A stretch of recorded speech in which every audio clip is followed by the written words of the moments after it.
आपनको सहित इंट्रोड्यूस हो सारी। आज चलते देखिए मशरूम पकोड़ा। यही मशरूम आपण माने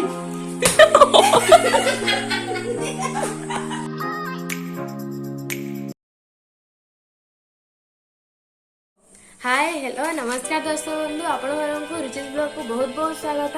अवश्य आपण मैंने आश्चर्य हो मत देखिए कहीं रुचिस ब्लॉग रे मु कौन करुच्ची किंतु रुचि रुचिर सान भौणी आपण मैंने केमिति अछंती आपण मानकर कौन हालचाल भला तो सब चलते देखिए आज आपण रुचि कौन बनाउछंती।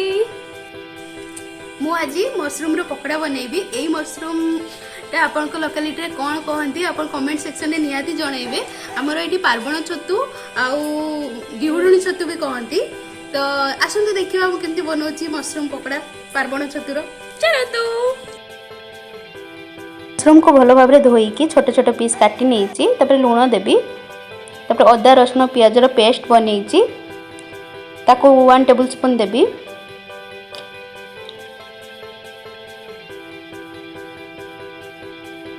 हाफ टेबल स्पून जीरा गुंड देबी। हाफ टेबल स्पून धनिया पाउडर, 1 टेबल स्पून लाल मिर्च पाउडर, हाफ टेबल स्पून गरम मसाला, तापर कॉर्नफ्लोर आउ बेसन देकी ताको भलसे गोळै नेबी। टिके छाड़ी की तापर ओट्स ऐड करिवे जोटा कि आपन को ओट्स मु एठी नेइची। आपन चाहिले मसाला ओट्स भी पकेई परिवे कि ब्रेड क्रम्स भी पकेई परिवे आपन को ऊपर सेटा डिपेंड करची। करेई गरम करी की तेल पकेइली। एबे मशरूम को पकोची। एटा बहुत इजी रेसिपी आ संगे संग भी हेई गला।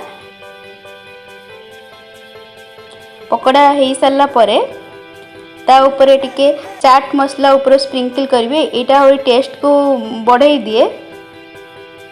हाय आउ छतु पकोड़ा एबे रेडी हो जाईची।